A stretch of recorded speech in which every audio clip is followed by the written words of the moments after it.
caught in the crossfire. It's caught in the... What's up, guys? Lance the Obscure Movie Guy coming to you once again with another fun-filled, fact-filled video that you probably won't care about, trying to change the world one post at a time. And boy howdy, it's crazy out there. We managed to get through Hurricane Ian relatively unscathed, had minor damage, was without internet for a week and had some roof damage and water damage, but managed to get through. There's a lot of other people out there that got a lot worse than I did, so I'm thankful for that. But the world's still crazy. Hurricanes, the war in Ukraine's still going on, and everybody seems to be in an uproar about everything that seemingly comes on television or the theaters anymore. I try to not make my videos too political. I like to keep that crap out of it. The world is making it very hard to keep such things out of anything that you watch these days. There's always some sort of narrative, underlining message, right versus left, some nonsense. So I find it very hard to watch modern TV shows. So we're gonna go back to our basics. We're gonna go back to the truly obscure, ridiculous, and hilariously funny nonsense that I grew up with,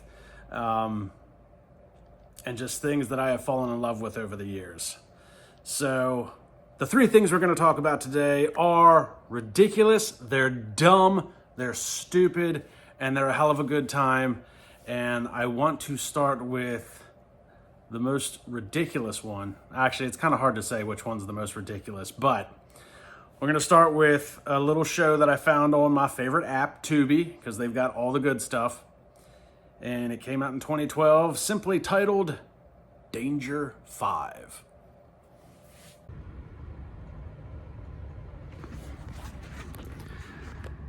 Danger 5 is an Australian action comedy television series which premiered in February of 2012. The Men's Adventure magazine-inspired series was created by Dario Russo and David Ashby. The series is set in a bizarre, campy 1960s interpretation of World War II and follows a group of 5 international spies on a mission to kill Adolf Hitler and thwart his plans for world domination. The second series is set in a similarly bizarre interpretation of 1982, where Hitler again is the villain after somehow surviving the war. In 1982, he impersonates a high school student. The first series is nominally set in World War II, but uses a style that is more akin to TV spy series. The titular Danger 5 are a small group of Allied agents who are tasked with stopping various schemes overseen by Adolf Hitler. Each episode sees a intentionally ahistorical version of a major Axis person come up with a bizarre plan, more in line with a TV comic or a book from the 50s or 60s. Stealing monuments from Allied nations to build an absurd Nazi supermonument, resurrecting dinosaurs, running a fixed casino to make weapons from gold, and reprogramming captured airmen as Japanese pilots are all part of the wild schemes. The series adds a further layer of satire by intentionally aping the production and dated values.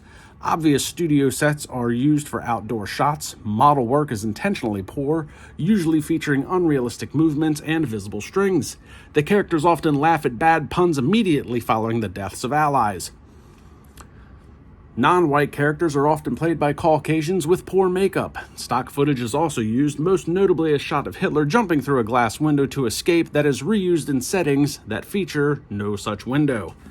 Further surreal humor comes from the characters treating their universe seriously and not questioning the various situations that are inexplicable to the viewer.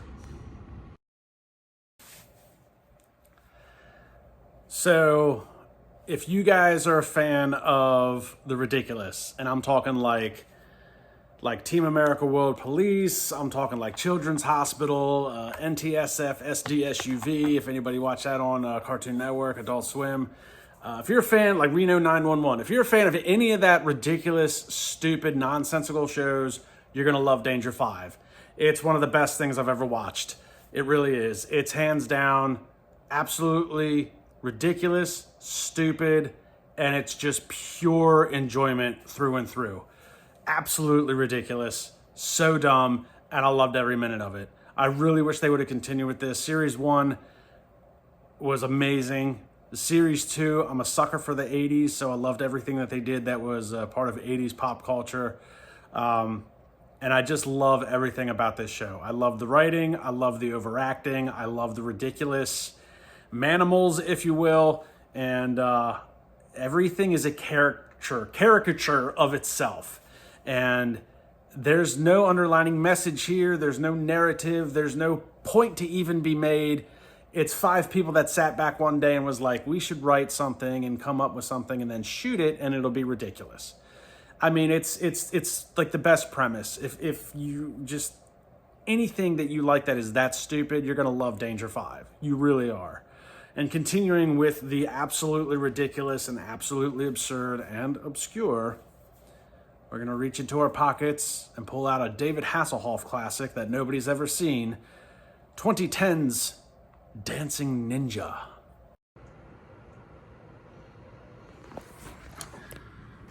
The Dancing Ninja is a 2010 martial arts comedy. An ancient ninja legend is fulfilled when a tiny baby from Los Angeles arrives by sea to a family somewhere in distant Asia. The boy, named Icky, who had always felt out of place, grows up learning an amazing acrobatic and dance moves from a mysterious ninja master who forbids him from joining his legendary martial arts school. But when the ninja master is attacked by an American action movie star played by David Hasselhoff, Icky suddenly realizes that his destiny is to return to America and avenge the ninja master's attack by using his powerful dance skills.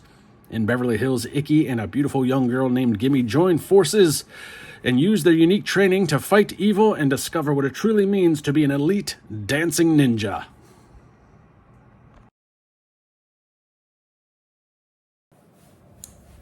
So anybody that's watched my channel before and has looked back at some of my other videos, you'll know how much I love David Hasselhoff. I love everything he does. I've loved everything he's done since I was a kid. Knight Rider is my all-time favorite show.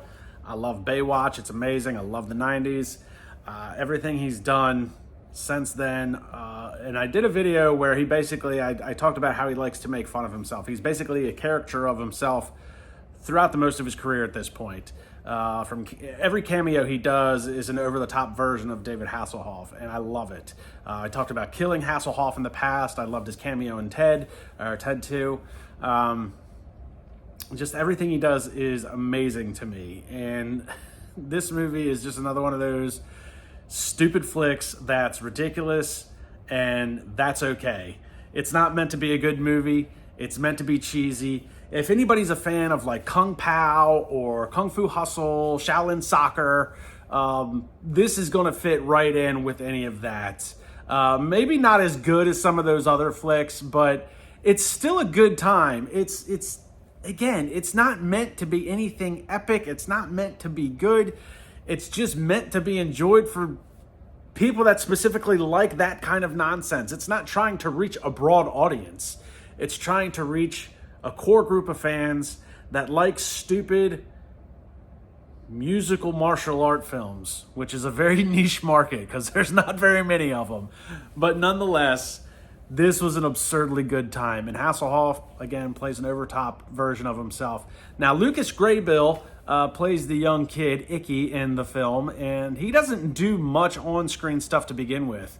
But man, he does a lot of voiceover work. Lots of video games, lots of cartoons. The guy's got a very extensive IMDb list of voiceover work that he's done, and props to him.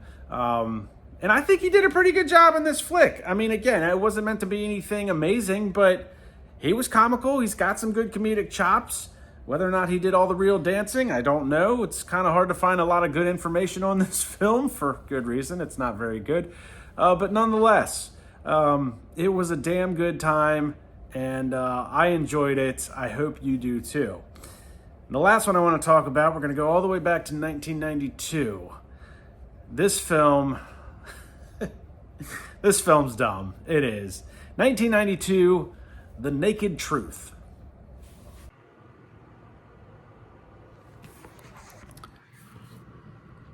The Naked Truth is a 1992 comedy film starring Robert Casso and Kevin Shawn. It features cameos by Zsa Zsa Gabor, Lou Ferrigno, Eric Estrada, Ted Lang, Billy Barty, Little Richard, and Dick Gaultier. The movie made its premiere on Cinemax in May of 1993, and in it, two friends, both named Frank, accidentally obtain a suitcase at an airport. In it, it contains incriminating evidence against a mafia boss who sends his Terminator-like lackey to find them.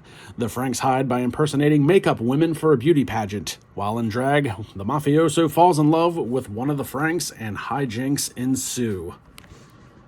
So again, this is a dumb movie, but I really enjoyed it. So it's the early 90s. It's filmed very much in the same sense as like the Naked Gun series. Even plays off of some of the National Lampoon stuff at the time.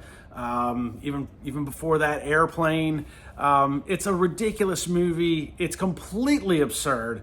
And you gotta love it when they're able to bring a bunch of, I wouldn't even call them B-list actors. I would call them C's at that point. A bunch of C-list celebrities for cameos. And I like Eric Estrada. I like Lou Ferrigno. But let's face it, they're not amazing actors. Lou Ferrigno, still the best Hulk. Hands down. Always will be. Regardless, The Naked Truth is it's just dumb. And I'm also a big Brian Thompson fan. I really am. I like Brian Thompson. I don't think he gets enough credit.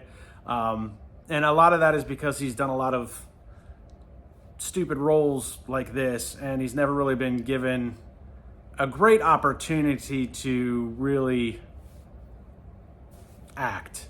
But I do like Brian Thompson. He makes a really good bad guy. He was amazing in Cobra. Didn't really like him as Shao Kahn as in Mortal Kombat, but nonetheless, Brian Thompson I enjoy. And this movie, it's dumb. It is. It's hilariously dumb though. It's dumb on a good point. It's one of those movies that's so bad it's good, and that's my bread and butter. I love movies that are bad. I know I do. Part of the reason why they're obscure is because they are so awful. Nobody wants to watch them, but I will. So there you have it. Trying to get back in the saddle after the hurricane. Trying to get back on the web a little bit now that I've got internet. So going to be dropping another video very soon. But guys, that's my take for today. 3 ridiculously fun, ridiculously dumb movies to check out to take your mind off of all the freaking nonsense that's going on in the world. And I know I'm not the only one that's sick of seeing the crap that they're making today. So go back in time. Watch The Dancing Ninja. Watch The Naked Truth. And if you're going to watch any of these things, make it Danger 5. You will not be disappointed. I promise you. Check them out. Like, subscribe, and comment to the YouTube channel. Let me know what you think in the comments below. And I will see you guys in the next video.